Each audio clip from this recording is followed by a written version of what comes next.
예배는 위험합니다. 왜냐하면 인생이 그리고 운명이 갈릴 수 있기 때문에 그렇습니다. 오늘 우리가 읽은 본문 말씀이 그것을 보여주지요. 다윗의 예배의 모습입니다.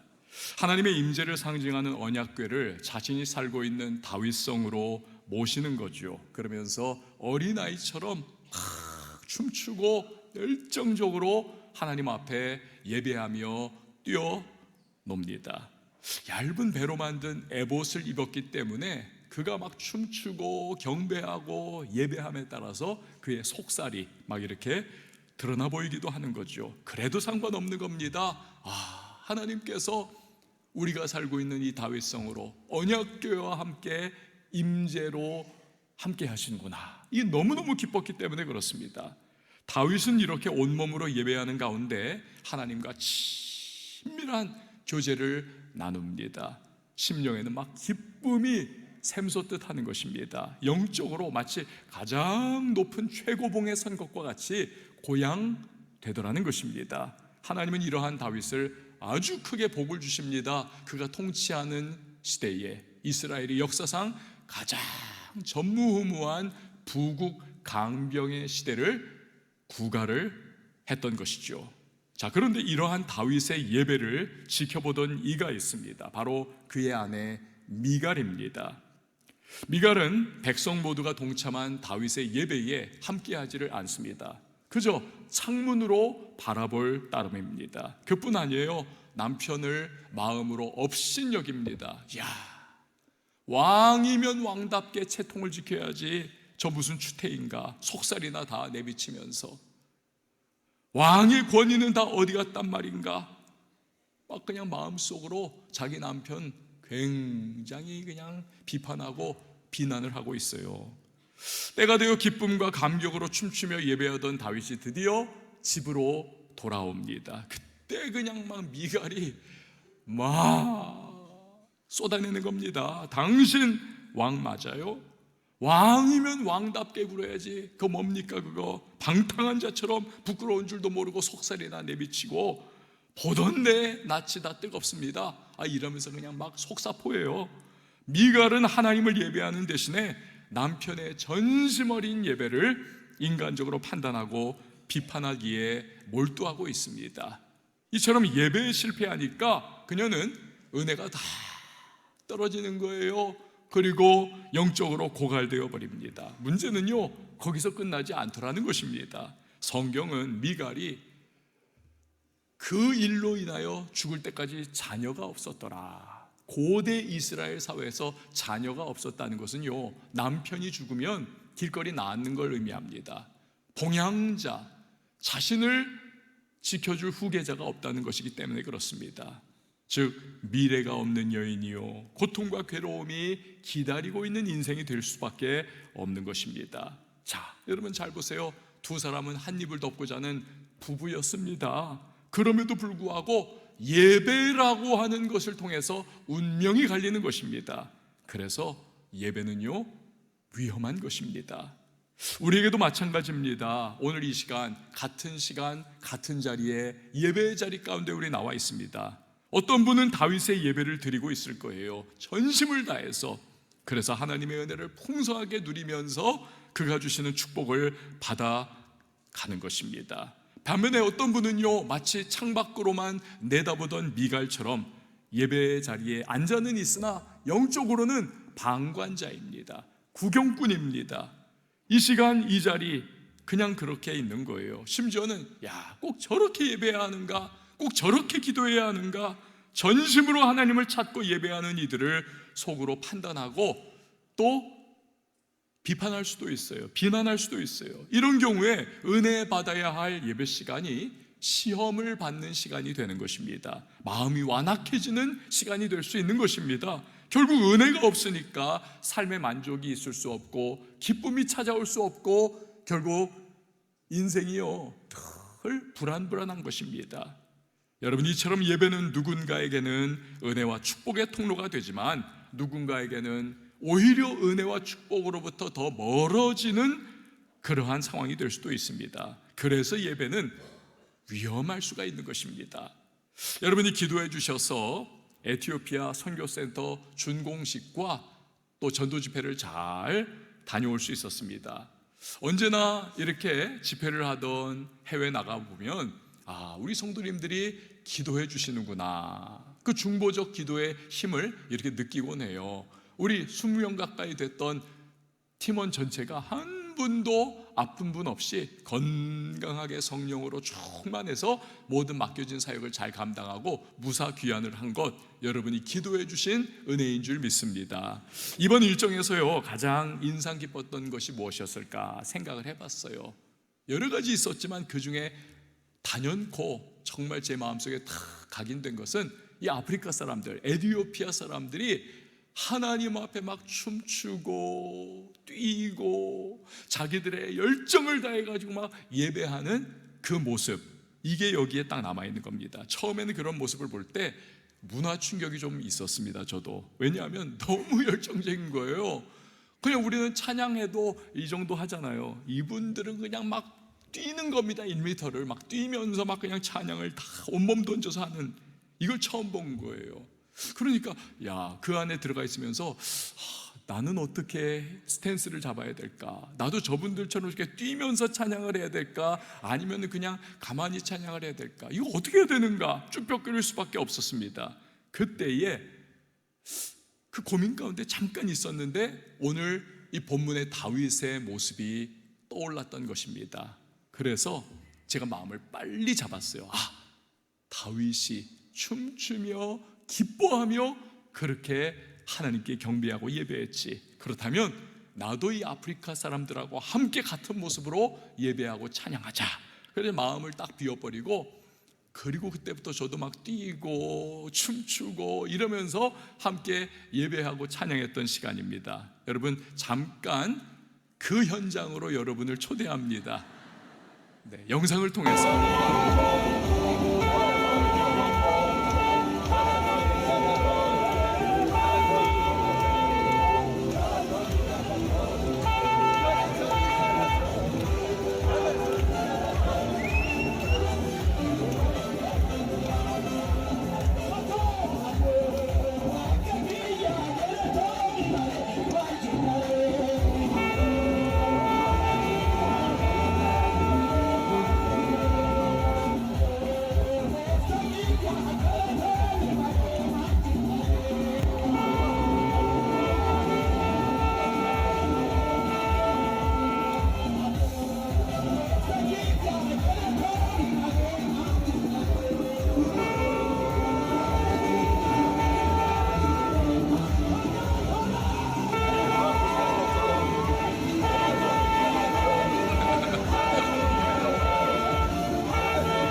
어떠셨어요? 막 이러면서 뛰는 거예요. 막 그냥 계속 찬양하면서 그걸 막 이러기도 하고, 어떨 때 막 이러면서 막 그냥 이 아프리카 사람들이요 진짜 열정적, 이 그루브가 있더라고요. 다 이러면서 막 춤추고 노래하고 찬양하고 막 할렐루야 하면서 막 그러는데 그 열기가 대단하더라고요. 저렇게 이제 말씀 전하기 전에 한 1시간 정도를 저러고 찬양을 하는 겁니다. 그리고 나서 이제 제가 전도 설교를 우리 태신자 주일에 하듯이 전도 설교를 한 거예요. 저기 이제 마을 주민들이라든지 불신자들이 초대받아 왔기 때문에 제가 순수 설교는 한 25분 정도를 했습니다. 딱 복음 설교를 했는데 이 설교 시간이 총 한 1시간 10분 정도가 늘어났어요. 왜냐하면 제가 25분 정도 한국말 때로는 영어 섞어가지고 이렇게 설교를 하면 우리 박종국 선교사님이 그것을 에티오피아의 이제 그 아모르 하여튼 그냥 그런 게 있어요. 주로 쓰는 그들의 말로 이렇게 통역을 해줍니다. 그런데 에티오피아에는 이 부족의 용어들이 80개가 넘습니다. 80개가 넘어요. 그러니까 저쪽 동네 사람들을 같은 나라인데도 못 알아듣는 거 도대체 무슨 말 하는지. 그러니까 또 그들 가운데도 통역이 필요한 거예요. 그래서 제가 이제 영어나 한국어로 설교를 하면 박종구 선교사님이 그걸 통역을 하고, 또 다른 그 동네 사람들의 통역가가 이 말을 박종부 선교사님의 에티오피아 말을 또 통역을 해주는 거예요. 그러니까 4개 국어, 영어, 한국어, 그쪽 저쪽 이렇게 하니까 25분짜리 설교가 1시간 10분이 되는 거예요. 그리고 나서 또 은혜 받은 사람들이 나와가지고 막 하여튼 찬양하고 또 성가대가 나와가지고 또 찬양하고 막 이러는데 예배가 3시간 30분 정도 쫙 하는 거예요. 우리는 여러분 예배가 1부, 2부, 3부, 4부가 있으니까 이게 주차가 빠져야 되고 새로운 차 들어오고 하려다 보니까 1시간 15분이면 반드시 끝내야만 됩니다. 예배를 4부까지 드리려면. 근데 여기는요 그런 거 없습니다. 3시간이고 4시간이고 5시간이고 은혜 받으면 그냥 끝까지 가는 거예요. 그래가지고 하여튼 그렇게 마을잔치 겸 전도집회 겸 예배로서 그렇게 막 드리는데 여러분 보시다시피 막 뛰면서 정말 얼마나 저분들이 흥이 막 그냥 모든 에너지를 다 주님 앞에 쏟아부으면서 이렇게 예배를 하는 것입니다.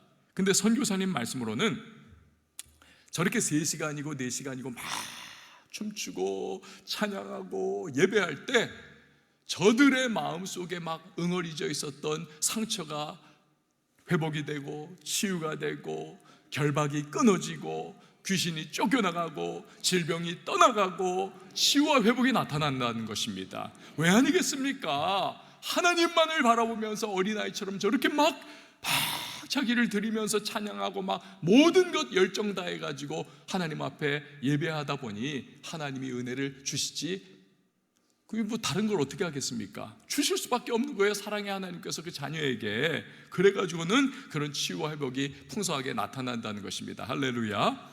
그래서 제가 벌써 이제 며칠 지났는데 벌써 그때 드리던 그 예배가 지금도 그리운 거예요.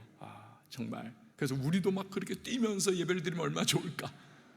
그렇지만 또 그렇다고 해서 여러분 모두가 아프리카 사람들처럼 막 1m씩 뛰라는 건 아니고 우린 또 우리의 문화적 정서가 있기 때문에 우린 또 그렇게 예배를 드려요. 하지만 중요한 한 가지 예배의 정신 그것만큼은 우리가 놓쳐서는 안 된다는 거죠. 하나님 앞에 다윗도 이 아프리카 사람들도 그랬듯이 정말 열심과 거룩한 산제물로 나 자신을 전체 드리고자 하는 그 갈망의 마음으로 드리는 예배 이거만큼은 우리가 놓쳐서는 안 된다는 것입니다. 할렐루야. 그러면 하나님이 역사하시고 기뻐하시고 은혜를 베풀어 주시는 것입니다. 자, 우리 다윗의 예배로 다시 한번 돌아가 보시죠. 이 질문은 이것입니다. 예배는 위험한 것이죠. 운명이 갈릴 수도 있습니다. 심지어 한 입을 덮고 자는 다윗과 미갈이라고 하는 부부가 이 예배 때문에 한 사람은 축복의 사람 되고 한 사람은 저주의 사람이 되는 거 아닙니까? 운명이 갈리는 이 두렵고 위험한 예배인데 그러면 우리가 어떻게 이 위험한 예배를 은혜와 축복의 예배로 바꿀 수 있느냐는 거예요. 만들 수 있느냐는 겁니다. 다른 말로 하면 어떻게 우리가 예배에 성공할 수 있느냐, 그래서 하나님의 놀라운 은혜와 축복을 누릴 수 있느냐, 이게 우리의 질문이요 오늘 말씀의 관건인 것입니다. 자, 3가지로 그 해답을 우리가 한번 살펴봤으면 좋겠습니다. 첫 번째로 하나님과 나와의 관계에 집중할 때 우리는 위험한 예배를 넘어서 은혜와 축복의 예배가 되게 할 수가 있는 것입니다. 여러분, 사랑을 무엇이라고 정의를 내리십니까?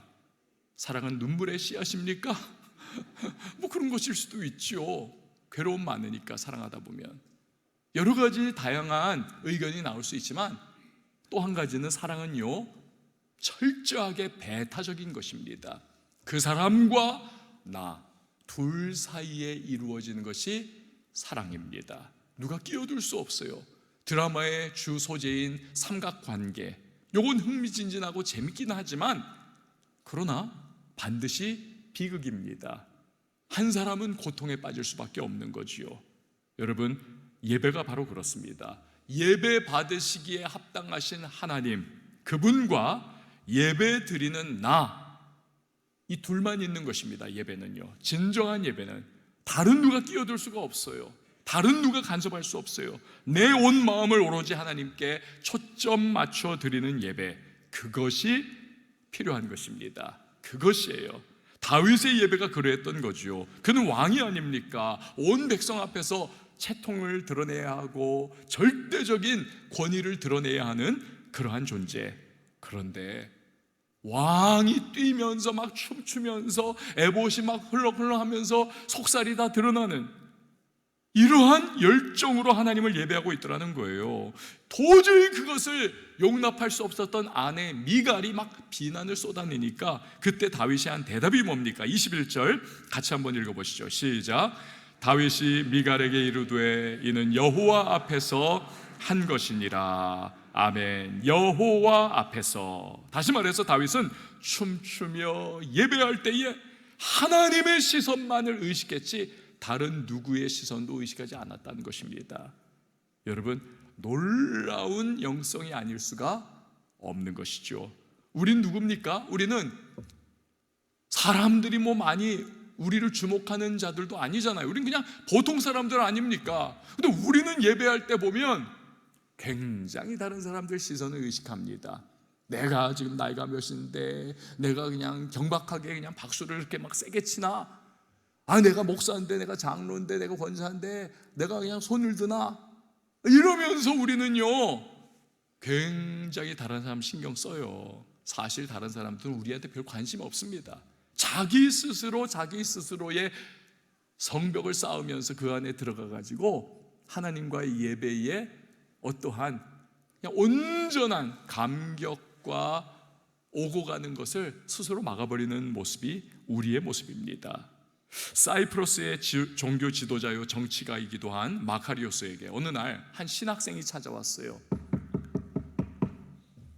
목사님, 성경을 보면 자꾸 성경에서 세상에 대해서 죽어야 한다, 그런 말씀을 자꾸 하시는데 도대체 세상에 대해서 죽는다는 것이 무슨 뜻입니까? 알려주십시오. 모르겠습니다. 그러자 마카리오스가 가만히 생각하다가 이 신학생에게 대답을 합니다. 자네, 저 가면 공동묘지 있죠. 거기 가서 시체들한테 한바탕 욕을 쏟아붓고 오게. 이 순진한 신학생이 정말 존경하는 목사님이 시켰으니 공동묘지 가가지고 막 시체들한테 막 욕을 쏟아붓고 왔어요. 오자마자 마카리오스가 또 말을 합니다. 잘 왔네. 그럼 다시 가가지고 이번에는 저 시체들한테 칭찬을 한 바가지 쏟아주고 오게. 가가지고는 또 이 신학생이 칭찬을 시체들한테 막 하고 왔어요. 돌아오는 그 모습을 바라보면서 마카리오스가 신학생에게 묻습니다. 자네, 욕을 막 쏟아부었을 때 시체들이 반응을 하던가? 아무것도 안 하던데요. 칭찬을 막 한 바가지 부어주니까 그 시체들이 좋아라 하던가? 그것도 안 하던데요. 그러자 듣던 마카리오스가 빙그레 웃으면서 대답을 하더랍니다. 그게 바로 세상에 대해 죽는다는 의미일세. 여러분, 예배에 성공하기 위해서 우리는 좀 다른 사람의 시선에 대해서 죽는 게 필요합니다. 왜 그렇게 유별나게 예배에 열심히냐? 너만 믿냐? 뭐 이런 등등등. 누가 뭐라고 해도 여러분, 하나님이 기뻐하시면 되는 겁니다. 하나님 기뻐하시면 되는 거예요. 이렇게 오로지 하나님께 초점 맞출 때 다윗처럼 우리도 예배에 몰입하는 것이 용이해지는 것입니다. 사실 여러분, 우리의 예배 태도는 많은 경우에 우리 사회 문화적으로 깔려있는 유교의 어떠한 체면 문화에 우리는 눌려있는 겁니다. 여러분, 조선시대, 이 고려시대에는요 목욕 문화가 굉장히 발전을 했었습니다. 그리고 고려시대는 여러분 굉장히 좀 자유분방하더라 그러지 않습니까? 연애도 자유롭게, 뭐 여러 가지 자유롭게. 그런데 조선시대로 넘어오면서 유교가 탁 틀어막았잖아요. 그래가지고는 막 그냥 체면 문화, 특별히 조선의 사대부들이, 양반들이 여러분 그냥 유교적 관념에 꽉 사로잡혀서 체면 문화, 이 사람들이 목욕은 하고 싶은데 옷을 벗으면 목욕할 때 이게 무슨 체면이 다 손상된다 해가지고 이 사람들이 어떻게 목욕했는지 아세요? 갓 쓰고 덮어 입고 물에 들어가가지고 그러면서 목욕을 하는 거예요. 하면서 이거 얼마나 바리새적입니까 여러분. 근데 그런 유교적인 분위기가 아직도 우리 사회 곳곳에 잔재처럼 남아 있습니다. 심지어 우리의 예배 태도에도 그것이 영향을 적지 않게 미치고 있습니다. 그래서요, 한 번쯤은 우리가 그걸 깨는 게 필요해요. 깨는 게 적극적으로. 그래야 소극적이고 냉담한 예배를 뛰어넘어서 다윗처럼 하나님 앞에 마음껏 그분을 찬양하고 마음껏 그분을 경배하고 내 모든 것을 쏟아내가지고 하나님 앞에 우리 드리는 예배를 우리 경험할 수가 있는 겁니다. 그러면 어떤 일이 생기는가? 여러분, 하나님께서 우리의 마음을 다해서 우리의 모든 걸 다해가지고 하나님 앞에 예배를 드릴 때 그분이 우리의 예배를 받으시고 여러분 반드시 은혜와 복을 쏟아 부어 주시지 않으시겠습니까? 할렐루야. 여러분, 저는 소망하기를 우리 왕성의 성도님들이 좀 제발 예배 가운데 막 광란의 예배드리라는 게 아니에요. 예배를 온건하게 드려도 정말 좀 영과 진리로 내 마음을 주님 앞에 온전히 초점 맞추고 그분과의 관계에 완전히 몰입해가지고 나 자신을 아낌없이 가감없이 드릴 수 있는 그런 예배자들 되게 하여 주시옵소서.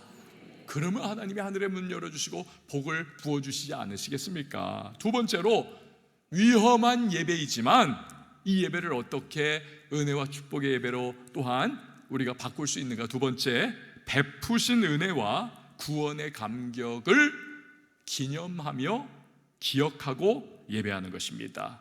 베푸신 은혜, 특별히 구원의 감격을 기억하면서 예배하는 거예요. 이번에 그 에티오피아에서 우리 박종구 선교사님에게 이런 이야기를 들었습니다. 선교사님들이 여러분 선교에 있어서 굉장히 어려운 점이 뭔지 아세요? 물론 파송교회가 지원을 잘 안 해주고 기도를 잘 안 해주고 재정적인 서포트를 잘 안 해줄 때 굉장히 어렵죠. 또 선교사님들이 그 성령의 충만함을 잃어버릴 때 그것도 어렵습니다. 그건 뭐 결정적이죠. 하지만 또 무시 못하게 어려운 것이 뭐냐면 신분 문제입니다. 비자 문제예요. 그 제가 알고 있는 여러 선교사님들도 이 해당 국가에서 비자를 1년마다 갱신을 반드시 해야 된다. 그래가지고는 한국까지 머니까 올 수 없잖아요. 인근 국가로 가가지고 거기서 다시 비자 갱신해서 1년마다 왔다 갔다 이런 분들이 적지 않습니다. 에티오피아도 비자가 굉장히 까다롭고 잘 내주지를 않습니다. 그래서 에티오피아의 청혼의 꿈을 안고 선교하러 갔던 선교사님들 중에 많은 수가 이 비자 문제 때문에 비자를 용이하게 내주는 뭐 탄자니아나 지부티나 또는 뭐 이렇게 케냐 같은 곳으로 이렇게 이동해 가지고 그냥 거기에 눌러 앉아 가지고 거기서 선교하시는 분들이 참 많다 그래요. 그런데 우리 박종구 선교사님 내외부는 에티오피아, 그 비자가 나오기 어려운 그곳에서 영주권을 가지고 계십니다. 놀랍지 않습니까? 1년짜리 비자도 잘 안 내주는데 어떻게 영주권을 갖게 되었는가? 거기 백그라운드가 있는 거예요. 과거에 한국의 경제인들이, 네로라는 분들이 이렇게 뭐 경실련 같은 데에서 단체로 이 에티오피아에 간 겁니다. 거기랑 정부하고 이렇게 딜을 하기 위해 가지고. 그때 통역을 누가 했느냐? 우리 박종국 선교사님 내외분이 통역을 한 거예요. 굉장히 잘했죠. 그리고 며칠 동안 함께 그곳에 외무부 직원들하고 같이 또 이 경제인들하고 같이 쫙 동고동락하면서 중간에서 통역을 다 해준 거예요. 그 일정이 다 끝나고 우리 경제인들이 다 한국 돌아가고 이제 그쪽 에티오피아 외무부 직원들하고 이제 얼굴을 트게 된 겁니다. 그때 그 외무 차관이 인사말로 그냥 우리 박종구 선교사님에게 좀 나중에 놀러 오세요 시간 될 때 그냥 그렇게 인사말 한 거예요. 근데 우리 박종구 선교사님이 인사말을 진짜로 받아들여 가지고는 진짜 놀러 갔어요. 그랬더니 뭐 어떻게 합니까? 놀러 왔다는데 오라 그래서 그러니까 진짜 뭐 커피도 대접하고 에티오피아 커피가 유명하니까 커피 대접하고 그러면서 이제 대화가 열리면서 교류가 된 거예요. 친분이 생긴 겁니다. 그렇게 인간관계가 맺어졌을 즈음에 이 외무차관이 묻더래요. 내가 혹시 도와줄 뭐 있습니까? 그래가지고 이 박종구 선교사님이 비자 좀 해결해 주세요. 그랬더니 오케이 하더니 이 외무차관이 자기가 몸소 나서가지고 막 해가지고는 결국 영주권을 딱 해줬다는 거예요. 영주권을. 그러니까 얼마나 할렐루야입니까? 그때부터 지금까지 31년 동안을 어려움 없이 선교에만 집중할 수 있는 그러한 일이 확 열리게 된 거예요. 할렐루야. 그런데 이게 이제 그러다가 수년 후에 정권이 갑자기 확 바뀌면서요, 이 외무차관이 망명을 급히 가게 되었습니다. 도망을 치게 된 거예요. 야반도주를 할 수밖에 없는 그러한 정치적인 상황이 돼버린 겁니다. 케냐로 다 온 가족 데리고 갔다가 거기에서 이제 사라져버리고 만 거예요. 몇 년 동안을 우리 선교사님이 가끔씩 그 외무차관이 우리에게도 영주권도 내주고 우리와 교제를 했었는데 도대체 지금 어떻게 지낼까 여기저기 막 수소문해서 알아보고 있던 차에 어느 날 이렇게 인터넷 앱을 통해 가지고 이렇게 연락이 왔다는 거예요. 문자로. 박 선교사님이 나에 대해서 여기저기 궁금해서 묻고 있다는데 내가 지금 유럽의 어느 곳에 망명 가가지고 있습니다. 그런데 우리 아내하고 자녀들은 지금 케냐에 있습니다. 왜 그렇습니까? 왜 안 데려갔습니까? 비행기 값이 없어요. 그래서 저 혼자 지금 여기 와 있는데 너무 마음이 아픕니다. 안타깝습니다. 그때 우리 박종구 선교사님이 옛날 생각이 난 겁니다. 내가 뭐 도와줄 거 없습니까? 내 비자 좀 어떻게 해주세요. 그래서 영주권 나왔던 게 생각이 난 겁니다. 그래가지고는 이번엔 박종국 선교사님이 물어본 거예요. 내가 뭐 도와줄 거 없습니까? 그랬더니 여차저차한데 우리 자식과 아내 때문에 너무 마음도 괴롭고 힘겹습니다. 그 소리를 듣고 박 선교사님이 있는 돈 없는 돈 끌어모으고 어떻게 융통을 해가지고는 그 아내분하고 그 자식들의 비행기표를 사준 거예요. 그래가지고는 유럽에서 랑데뷰를 할 수 있도록 그렇게 만들어준 겁니다. 그래서 가족이 다시 만나게 된 거지요. 여러분, 은혜 갚은 거 아닙니까? 한번 생각해 보세요. 이런 말 있지 않습니까? 은혜는 물에 새기고 원수는 돌에 새긴다. 이게 인지상정이라는 거죠. 웬만하면 그렇습니다. 진짜 그래요. 은혜, 이건 그냥 흘려보내요. 흘려보내. 근데 왜 굳이 평생에 다시 볼 것도 아닌 그 아프리카 사람을 위해 가지고 그런 호의를 베푸는 것이었습니까? 첫 번째는 우리 선교사님이 인격이 되신 분이세요. 두 번째는 그 사람의 도움 때문에 지속적인 선교가 지금까지 가능했다. 그 고마움인 거죠. 그 고마움 때문에 피 같은 돈을 들여가지고 은혜를 갚은 것입니다. 자, 여러분, 그렇다면 하나님이 우리에게 베푸신 은혜가 있잖아요. 특히 구원의 은혜를 한번 생각을 해보십시오. 이건 영주권 정도가 아닙니다. 하나님의 구원의 은혜는 우리에게 영원한 하늘, 천국의 시민권을 허락해 주신 것입니다. 그리고 이건요, 우리의 어떠한 노력도 없어요. 오직 예수 그리스도께서 그 하늘 시민권을 우리에게 주시기 위해서 자신이 이 땅에 오시고 십자가에 못 박혀 마지막 피 한 방울까지 다 흘리셔서 대신 죽어주셔서 우리에게 그 하늘 시민권을 얻게 해 주신 거 아니겠습니까? 이런 놀라운 은혜를 우리가 그렇다면 무엇으로 갚을 수 있겠습니까? 우리 돈을 아무리 한다고 해서 갚을 수 있나요? 아니요. 우리가 아무리 봉사한다고 해서 그 은혜 다 갚을 수 있습니까? 아니요, 안 됩니다.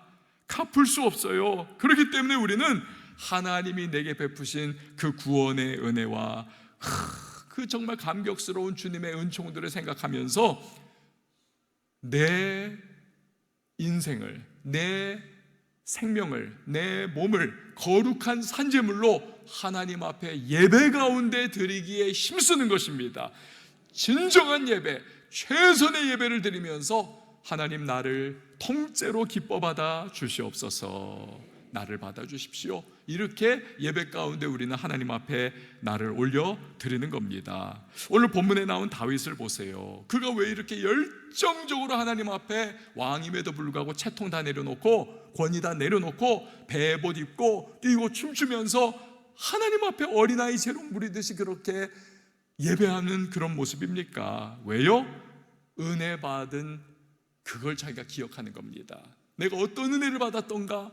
부모조차도 나를 주목하지 않아서 사무엘 선지자가 나를 우리 가족 중에서, 우리 형들 중에서, 우리 형제들 중에서 차세대 왕감을 뽑을 때 부모님은 그냥 나를 밖에 나가 있으라고 했는데 아무도 주목하지 않던 나를 하나님이 주목해 주시고 나를 기뻐해 주셔서 나에게 기름 부어 주시고 내가 왕이 되기까지 원수들의 칼날에서 보호해 주시고 나로 하여금 생명싸개 속에 지켜주셨다가 드디어 이렇게 나를 영광스러운 통일 이스라엘 왕국의 왕으로 삼아주셨으니 이 은혜야말로 내가 어떻게 갚을 수 있겠는가, 그 감격인 것입니다. 그 감격을 과거의 것으로만 남겨둔 것이 아니라 현재의 그 감격을 끌어와 가지고 기억할 때 여러분, 그의 예배는 절대로 차갑고 냉랭한 예배가 될 수가 없었던 것입니다. 또한 그 은혜의 하나님, 임재의 상징인 언약궤가 자신이 거하는 다윗성에 지금 들어오고 있다. 이게 너무 황송한 거예요. 그러니 마치 너무나 존경하고 너무나 높은 분이 내 집에 오신다 할 때 그냥 버선발로 뛰어나가가지고 아이고 정말 오시는 겁니까 하면서 막 너무 황송해서 어쩔 줄 모르고 맞이하는 것처럼 다윗이 감격에 차가지고 그 하나님을 막 예배하고 있는 그런 모습이 오늘의 성경에 나오고 있는 겁니다. 여러분, 예배 드릴 때 우리의 태도와 모습도 그러해야 하지 않을까요?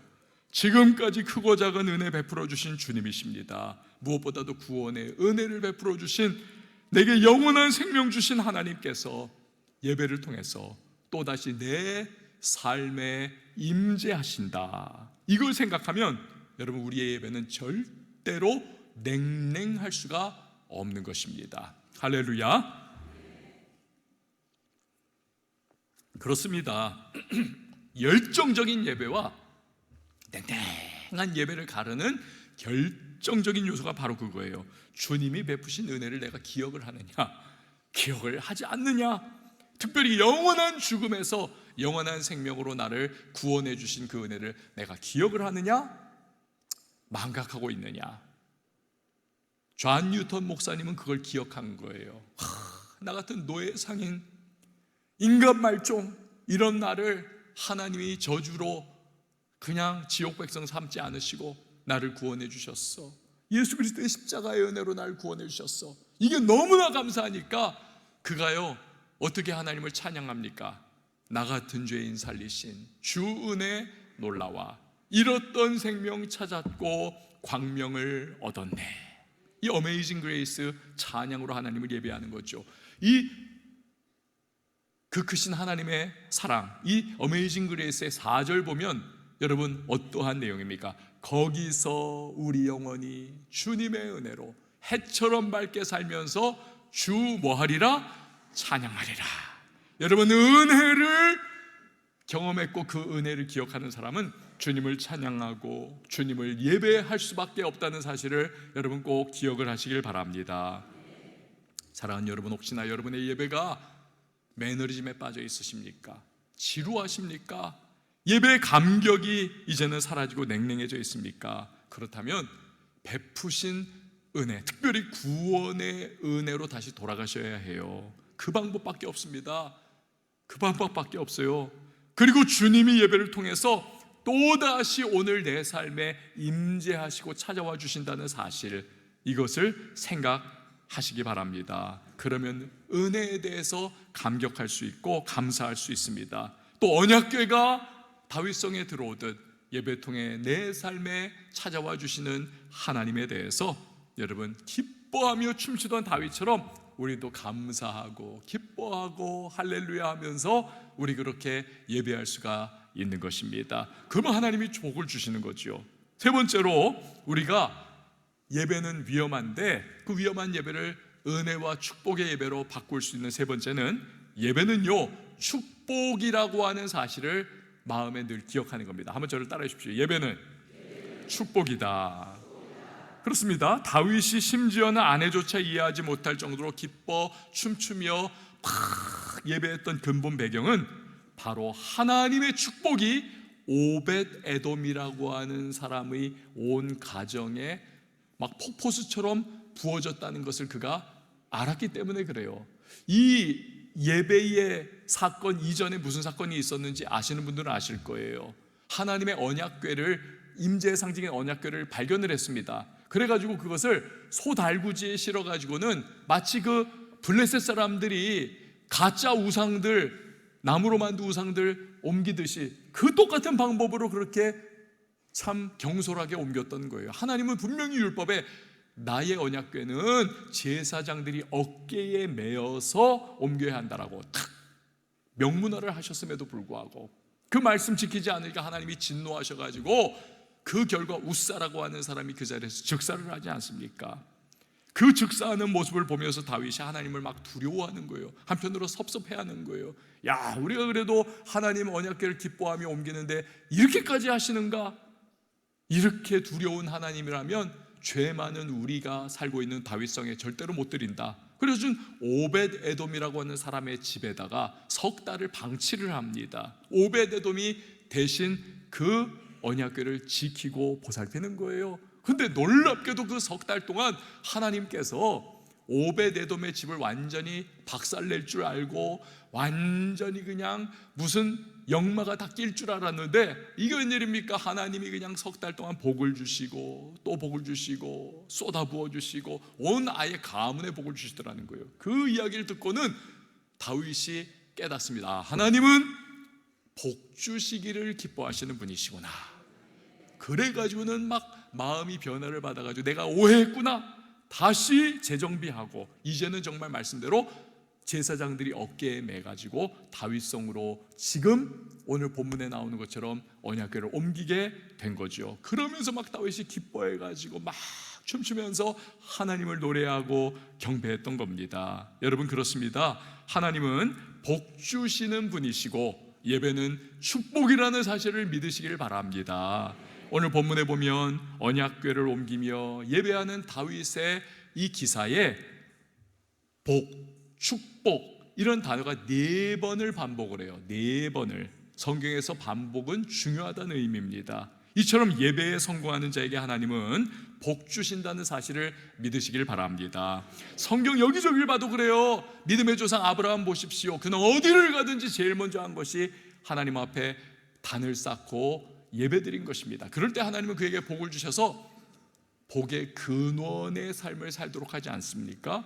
그리고 그의 아들인 이삭도 마찬가지예요. 그도 역시 아버지로부터 그걸 배웠던 거예요. 그래서 가는 곳마다 예배의 단을 쌓을 때에 기근으로 다 굶어 죽는 때에도 이삭은 100배의 결실을 농사지어 거두지 않습니까? 또 그 아들인 야곱도 마찬가지예요. 예배드리는 법을 몰랐지만 형 에서를 피해서 바다나름으로 도피하던 그 밤 하란의 들판에서 자다가 꿈속에 하나님을 만나요. 꿈에서 깨자마자 그가 예배해야 되겠구나 해가지고 베고 자던 돌베개를 세우고 그 위에 기름을 붓고는 그가 하나님을 경배합니다. 그리고 소원을 해요. 하나님, 저를 무사히 고향 돌아오게 하신다면 하나님을 나의 하나님으로 섬기며 제가 일편단심 주님만 의지하겠습니다. 그리고 11조를 철저히 주님께 드리겠습니다. 이 서원을 할 때에 그 예배와 서원을 받으신 하나님께서 야곱과 동행해 주셔서 야곱보다 더 사기 많이 치던 그 외삼촌 라반으로부터 야곱을 지켜주시고 야곱이 갈 때는 보찜 하나 들고 갔더니 나중에 고향으로 돌아올 때는 금의 환양, 거부가 되어서 돌아오는 그러한 놀라운 축복을 허락해 주시더라는 것입니다. 할렐루야. 사랑하는 여러분, 오늘도 하나님은 예배자를 축복하십니다. 요한 3서 2절 말씀 같이 한번 읽어보시죠. 시작. 사랑하는 자여, 내 영혼이 잘됨 같이 내가 범사에 잘되고 강건하기를 내가 간구하노라. 아멘. 무엇입니까? 진정한 예배를 통해서 영혼이 살아나 회복되면 삶의 전반이 복이 흘러간다는 것입니다. 할렐루야. 여러분, 이거 믿으시기 바라요. 성도 여러분, 예배는 위험합니다. 운명이 갈릴 수 있습니다. 그렇지만 진정한 예배자는 그 위험한 예배를 통해서 하나님이 예비해 놓으신 복과 은혜를 누리게 되는 것입니다. 올 한 해 2026년 저와 여러분의 예배가 진정한 예배, 다윗의 예배, 그래서 예비해 놓으신 은혜와 복을 누리는 예배, 그리고 예배자들 다 될 수 있기를 예수님의 이름으로 축원을 드립니다. 우리 시간에 함께 찬양할 때에 힘차게 박수로 찬양하도록 하겠습니다.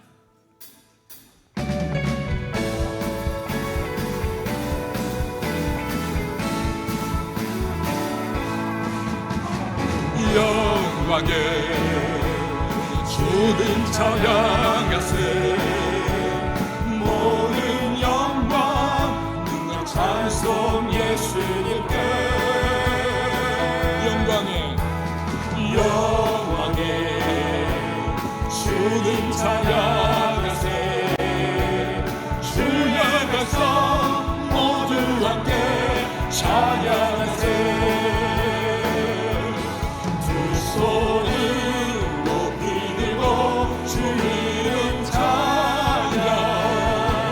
존귀와 영광 모두 주 예수님께. 영광에 주님 찬양하세. 죽으시고 부활하신 만왕의 왕. 영광에 주님 찬양하세. 영광에 주님 찬양하세. 모든 영광 능력 찬송 예수님께. 영광에 주님 찬양하세. 아멘. 주의 백성 모두 함께 찬양하세. 두 손을 높이 들고 주 이름 찬양. 존귀와 영광 모두 주 예수님께.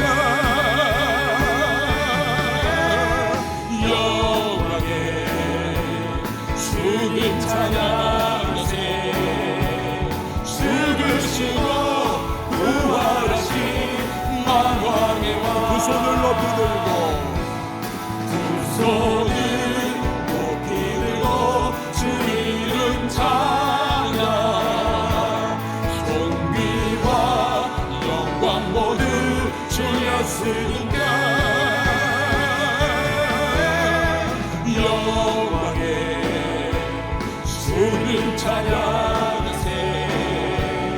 죽으시고 부활하신. 죽으시고 부활하신. 죽으시고 부활하신. 죽으시고 부활하신. 죽으시고 부활하신 만왕의 왕. 할렐루야. 주님께 감사의 박수 올려드리시죠. 주님을 찬양합니다. 높여드립니다. 예배 받으시기 합당하신 주님이십니다. 여러분 이 시간에 잠깐 기도했으면 좋겠습니다. 예배는 위험합니다. 운명이 뒤바뀔 수 있어요. 하지만 위험한 예배로부터 은혜와 축복을 풍성히 누릴 수 있습니다.